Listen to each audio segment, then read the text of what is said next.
cierta ocasión, la Biblia narra que Noé, luego de plantar un viñedo, quiso probar su producto y lo probó de más y se emborrachó.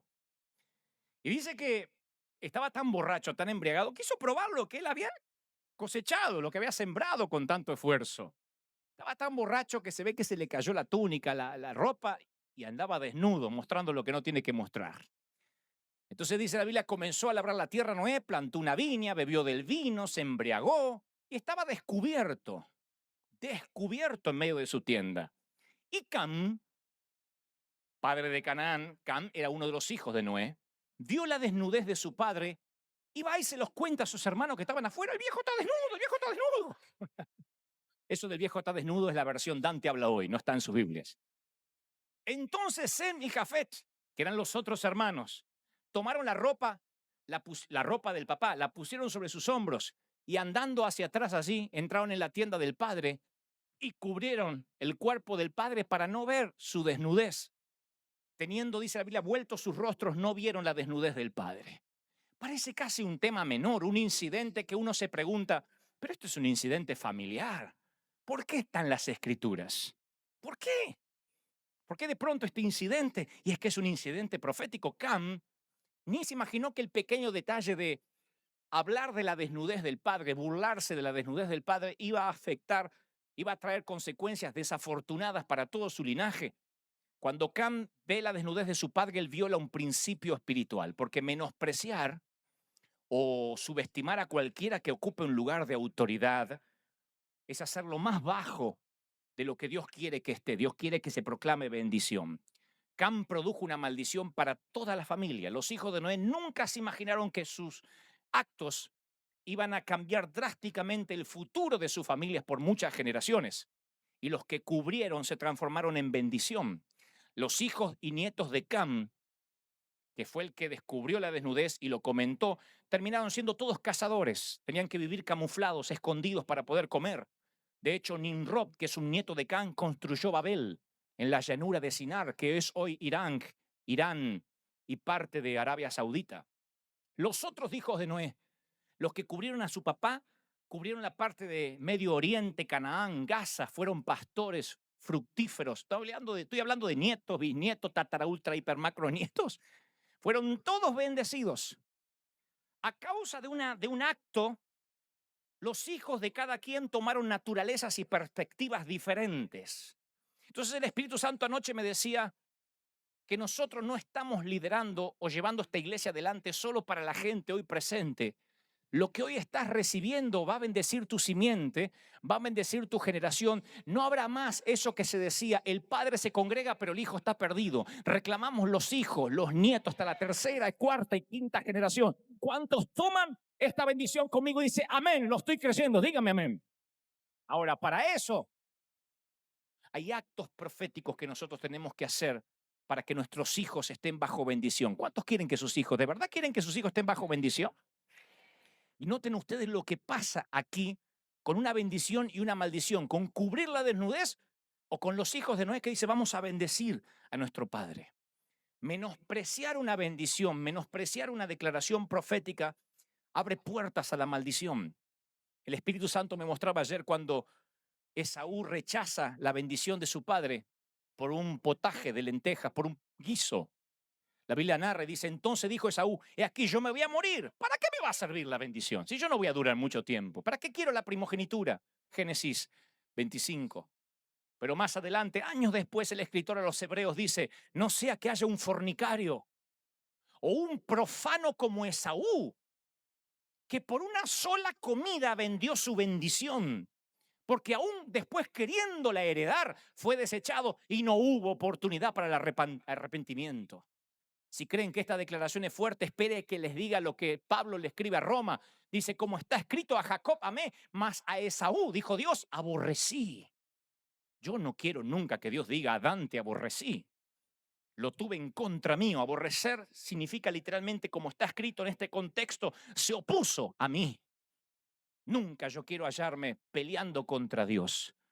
Y para pelearme contra Dios, tengo que despreciar una bendición. Y el que desprecia y se resiste a ser bendecido, también se resiste a bendecir. Y Dios nos llevó de ser un departamento hispano pequeño o regular a ser esta tremenda congregación. Y eso conlleva una gran responsabilidad. Ya no somos una iglesia local solo para bendecirnos entre nosotros, sino que Dios nos plantó aquí. Diré esto y sonará argentino, ampuloso y fanfarrón, pero Dios sabe con qué corazón lo digo. Dios nos plantó aquí para bendecir toda la Unión Americana, todos los Estados Unidos de América, como fue el avivamiento de Azusa, y vendrá a través del pueblo hispano que Dios está levantando en este lugar. Que alguien lo crea y aplauda. Más que eso, díganme, amén, aleluya. Ahora, cuando dejamos de bendecir, cuando cerramos la mano para bendecir, cuando nos transformamos en una iglesia que solo vive de sus reuniones de damas, sus reuniones de caballeros, su escuelita dominical, su club social, sus cumpleaños, y cerramos las manos para bendecir, al no bendecir por omisión, estamos maldiciendo. Porque sabiendo bendecir, no lo hacemos. Teniendo una buena noticia, la callamos.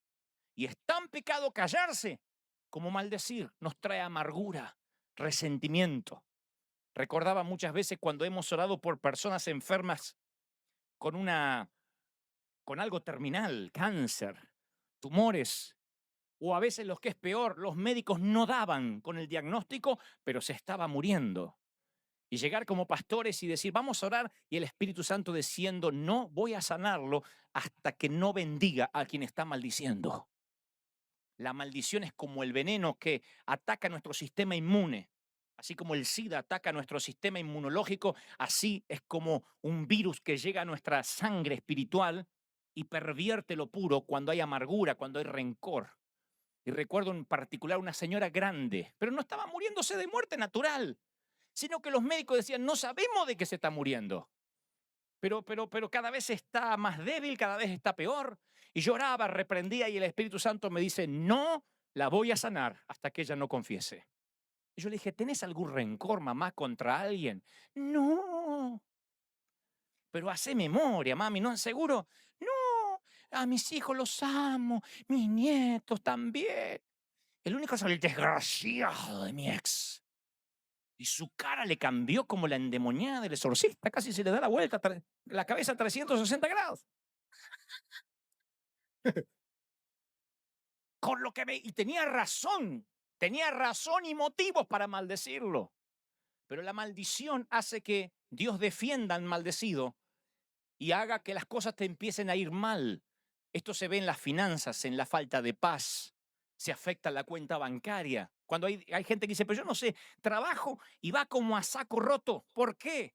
Porque estás maldiciendo a quien deberías bendecir. Ahora, la gran pregunta es, señores, pero es que yo no puedo ser hipócrita. ¿Cómo voy a bendecir a mi ex con lo que me hizo? Infiel me fue. O, ¿cómo voy a bendecir a ese sinvergüenza con lo que me hizo? No puedo ser hipócrita. Pero bendecir no significa que tengo que estar de acuerdo con esa persona, sino que tengo que estar de acuerdo con Dios, con el propósito de Dios para esa persona. Esa es la unidad. Lo demás es amontonamiento. ¿Qué es la unidad? Que nosotros no estamos de acuerdo en todo, pero estamos todos de acuerdo en lo que, en un plano superior, en lo que el Espíritu Santo quiere hacer en esta congregación. ¿Están conmigo?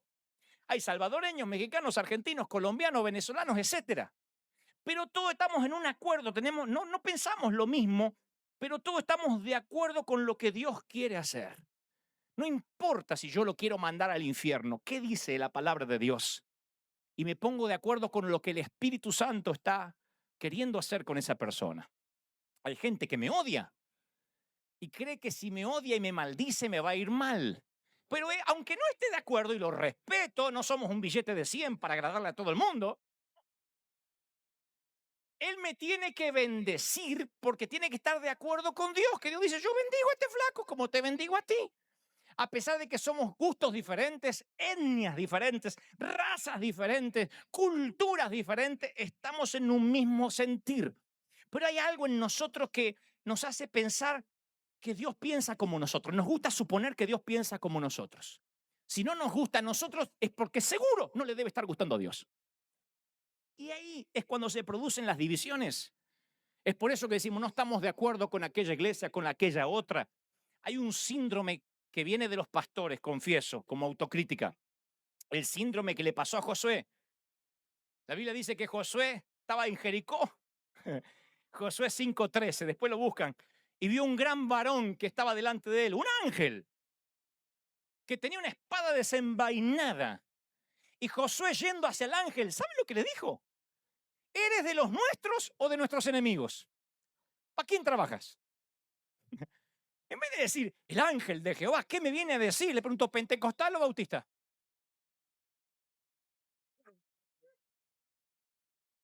Y él respondió, ninguno, che. Soy príncipe del ejército de Jehová, como príncipe he venido. Estoy del lado del Señor, donde todos son hijos y donde todos fueron pagados por el mismo precio de sangre y por la misma cruz. ¡Aleluya! Él quería saber de qué lado estaba el ángel. Ese es nuestro síndrome. Dios no es demócrata, Dios no es republicano. Dios no es bautista, no es pentecostal, no es reformado, no es de la asamblea, no es de la cuadrangular. Voy a decir algo que va a incomodar aún más la teología de alguien. No los que están acá, porque los que están acá ya están curados de espanto, decía mi mamá. Para los que miran por televisión, Dios no es evangélico. Hay un video dando vuelta, el pastor Dante dice que no es evangélico, es que Dios tampoco lo es. ¿Por qué tengo que ser algo que ni siquiera Dios es? Dios no es evangélico. Y nosotros decimos, no, es que no tienen la sana doctrina.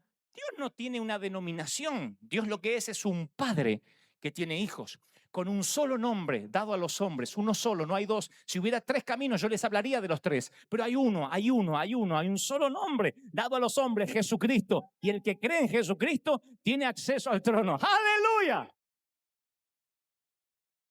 Ahora présteme atención porque acá se empieza a poner interesante la cosa.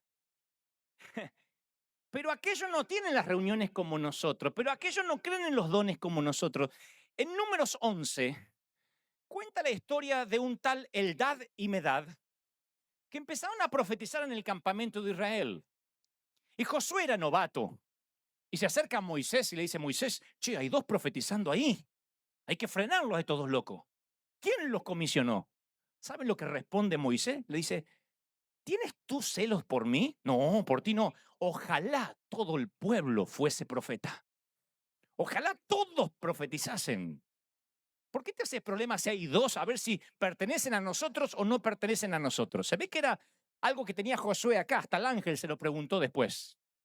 Ojalá todos profetizasen. Esa es mi oración. Nuestra oración es que tenemos que tener un orden. Aquí hay pastores, hay voluntarios, hay mujeres, hay seguridad.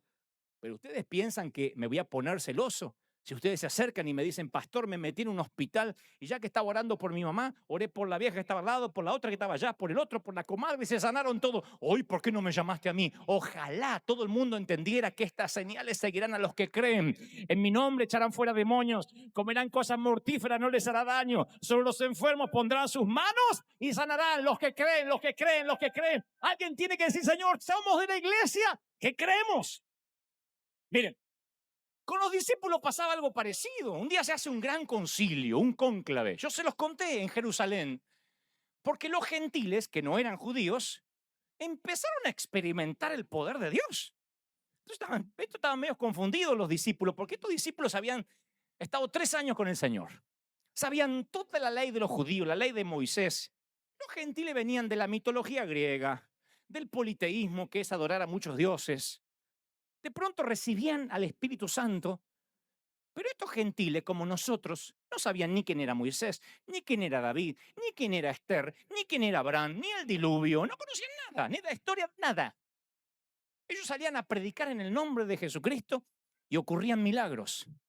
Y los discípulos que querían un club más selecto, dijo, se nos está metiendo la chusma. Entonces hicieron una cumbre de liderazgo para saber qué hacer. Y Pablo y Bernabé contaban cómo los gentiles vivían milagros asombrosos y Pedro contó que no seguían los ritos de Moisés, pero que igual Dios los respaldaba. ¿Vos sabés que hay allá una iglesia que no sé de dónde salió? Ni edificio tienen, andan de acá para allá como gitanos, de un lado para otro. ¿De dónde salieron? De la catedral. ¡Ja! La que se vendió, la que quebró, de ahí, de la quebrada. De ahí salieron. ¿Y a quién tienen? Al payaso ese de los Simpsons. Sí, Dante. ¿Y qué hace? Y prosperan y bendicen y bautizan. No, pero no son de los nuestros. No son de los nuestros. No, no, no, no, no, no, no, no, no, no son de los nuestros. No vamos a permitir que esta iglesia redefina el mover del Espíritu Santo. Así estaban los discípulos. Porque estos gentiles estaban redefiniendo la iglesia, dándole un nuevo significado a la iglesia tal como la conocían. Porque para ser predicador, apóstol, decían, hay que haber visto a Jesús con los ojos. Nosotros lo vimos. Pablo no lo había visto en carne, sí en el espíritu, sí en una revelación de un Cristo resucitado. Pero hasta Pablo lo miraba medio de costado, como diciendo, este no estuvo ni con nosotros, encima un ex perseguidor. Y estaban discutiendo, y esta es la conclusión a la que llegan.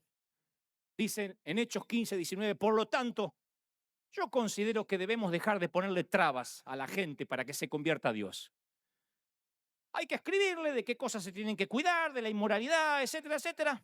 Pero si le pareció bien al Espíritu Santo, ¿qué nos vamos a preguntar a nosotros? ¿Qué le vamos a poner cargas nosotros que no son necesarias? Si Dios los quiere usar, los va a usar. Y el resto es historia. El Evangelio se empieza a extender por todo el mundo con más fuerza que nunca. Queridos, estamos en el umbral de la historia, de ese momento de la historia otra vez. El Espíritu Santo nos dijo el domingo pasado que está por ocurrir una cosecha de almas gigantesca que comenzará en Anaheim. Y los que se van a salvar saldrán a predicar. No sabrán nada de religión, ni de teología, ni de la historia de la iglesia. Y la pregunta es, ¿detendremos el mover del Espíritu porque no encaja dentro de nuestra denominación? ¿O vamos a permitirles salir aunque nadie nos comprenda, aunque los religiosos no nos comprendan, porque Dios nos puso en este umbral histórico para que nos digan, como le decían al Señor, borracho, amigo de pecadores, pero cada vez que nosotros bajemos al mundo nos vamos a ensuciar las manos con las almas de los hombres, pero los vamos a arrebatar de las llamas del infierno y vamos a llevar a California primero a los pies de Jesucristo, a los Estados Unidos de América? Escuchen este día profético, dice el Señor. Hoy comienzo una nueva etapa aquí y se extiende por las naciones. ¿Cuántos creen que somos parte de la historia? Díganme. Amén. La pregunta es, ¿quién es nuestro papá? El mismo. Alguien no se asuste, yo no me voy a transformar en ecuménico. Permítame la locura de Pablo. Soy pastor, pertenecemos a las asambleas de Dios, somos pentecostales. No estoy tratando de decir nos vamos a unir a las religiones. Lo que trato de decir es algo más profundo que el Espíritu Santo me dijo que les dijera. Se los diré en unos minutos, nada más. Nuestra identidad familiar es una identidad de bendición. El atributo del padre de esta congregación es ser bendecidor. No podemos seguir culpando a los padres biológicos. No, que allá en mi país me maltrataron. No, yo no puedo culpar a los Goebbels ni a los Stockley de parte de mi mamá. Porque algunos de los Goebbels se fueron para el lado oscuro y tomaron el monte de maldición. Murieron prematuramente, borrachos, enfermos de cirrosis. Otro de los Goebbels, tomamos la herencia de bendición. Y Dios dijo, no solo van a ser bendecidos, sino que serán bendición. Y cuando yo acepté a Cristo, dejé de ser un Goebbels para que Dios me injertara con el espíritu de adopción en una tribu de bendición. Y esta iglesia es una tribu de bendición. Gente de todas las naciones que Dios ha traído desde los confines de la tierra. Los ha injertado en esta congregación para que tengan el ADN del Padre. Nunca maldigan, sino que bendigan. No solo reciban bendición, sino que sean bendecidores. Y donde toques, donde pises, donde respires, donde mires, donde vayas, dejes una estela de bendición radioactivo. Donde vayas, camines, la bendición esté alrededor. ¿Cuántos están tomando? Levante la mano y diga, Señor, yo tomo esta palabra. Lo creo, aleluya. Voy a terminar con esto. Mirad, dijo David, cuán delicioso es habitar los hermanos juntos en armonía. Como el buen óleo que desciende sobre la cabeza, la barba de Aarón, hasta el borde de sus vestiduras. Como el rocío de Hermón que desciende por los montes de Sión. Porque allí Jehová, allí, diga conmigo, allí, Jehová envía bendición. Aleluya. A Dios le encanta cuando un pueblo se une y se genera lo que yo llamo el aroma de la unidad. A Dios le encantan los aromas. Le dijo a Moisés cómo tenía que hacer el aceite de la unción para ungir personas y utensilios. Le dio los ingredientes, como una botica de perfumería. Estos son los ingredientes para el aroma. Cuando la unción llega a una iglesia hispana como llegó aquí y encaja con el cuerpo, con la química del cuerpo de Cristo, se produce un aroma fragante a todo el mundo que se llama bendición. Esa es la marca de Dios. bendición. La química del cuerpo de Cristo con el aceite de la unción, hay un aroma tan potente que David dice que no estaba en la cabeza el aroma más potente, en la cabeza de Aarón, sino donde se concentraba, en el borde de las vestiduras. Allí envía Dios bendición y vida eterna. A donde más se concentra, a donde más se concentra el perfume, allí envía bendición.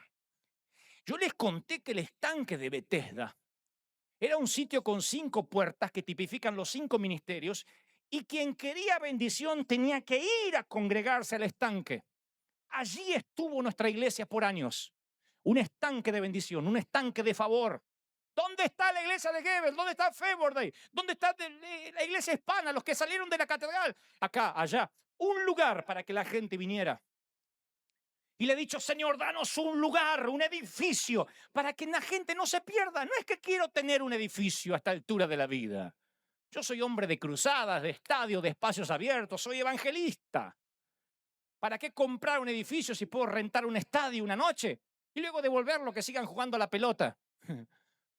Que sigan jugando al fútbol en el estadio hasta que lo vuelva a rentar. Pero le decía, Señor, danos un lugar. El estanque de Betesda era un lugar donde todos se congregaban. Pero el Señor nos dijo hace cosa de 2 meses que de a poco nos íbamos a transformar en el río de Ezequiel, donde es playo, de donde nace, que es en el altar, pero a medida que se aleja del altar se hace más profundo, a medida que va a la ciudad, en los colegios, en los trabajos, a medida que se mete en las naciones. Dios nos dijo, se van a transformar en un río. ¿Se acuerdan de esa palabra? Se transformará, no será un estanque, sino un río. Ese es el lugar donde vamos como iglesia. Cuanto más se aleja del santuario, más profundo es el mover. Cuando nos unimos juntos, tenemos la obligación de bendecir, porque tenemos el ADN del bendecidor. No podemos maldecir, no podemos criticar, tenemos que bendecir.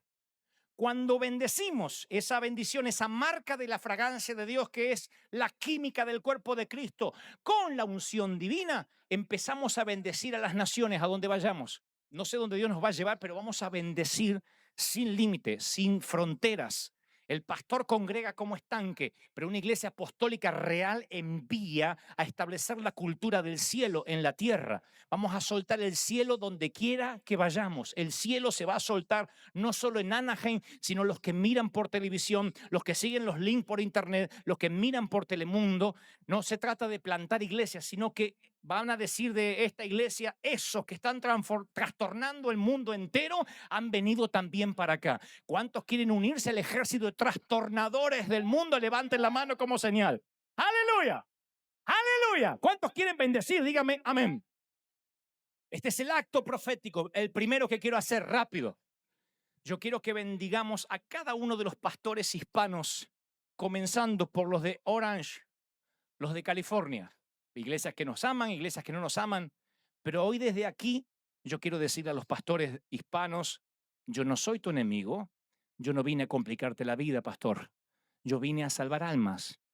Somos del mismo Padre, el mismo Padre, la misma sangre. Yo no puedo que no esté de acuerdo contigo, puede que tú no estés de acuerdo conmigo y eso es normal. Somos seres humanos con libre albedrío. Pero nos ponemos de acuerdo con el mismo Señor, con el mismo Espíritu Santo. Y el Espíritu Santo nos dice que estamos en esta tierra para bendecir. Pero es la primera obligación profética que Dios nos da. Porque Dios dice, ya no tendrán días de favor. Favor Day es un conjunto de palabras, un juego de palabras que significa día de favor. Favor Day es día de favor, el favor para cada día. Así hemos vivido durante los últimos 2 años, día de favor, día por día, día por día, día por día. Le dije, Señor, llegará el momento en que el maná se terminará, porque tú nos enviarás a conquistar Jericó y a cosechar el fruto de la tierra que sembramos. Y el Señor dijo, sí, ese día llega hoy, aquí en el arena, donde dejamos de ser un pueblo errante y nos transformamos en un río que no para hasta bendecir, hasta llenarlo todo con el Espíritu Santo, hasta llenarlo todo con la presencia de Cristo, hasta llenarlo hasta los confines de... ¿Cuántos dicen amén? Dígame amén. Vamos a llenarlo todo, todo, todo, todo, todo. Póngase de pie rápido, rápido, rápido. Levante las manos al cielo. Yo quiero que oren por las iglesias, con nombre, con apellido, por los pastores. Oren por los queridos consiervos. Oh, me vienen tantos a la mente. Yo los bendigo, Padre. Estoy bendiciendo a esos hombres de Dios, a los que nos quieren, a los que no nos quieren, a los que nos celan, a los que oran por nosotros. Vamos a bendecirlos. Bendigan ahora, bendigan, suelten bendición. Y dice el Espíritu, algo se va a liberar en los aires. Suelten bendición y algo se va a liberar en los aires. Levanten las manos porque hoy seremos un río de bendición. Hoy seremos un río de bendición.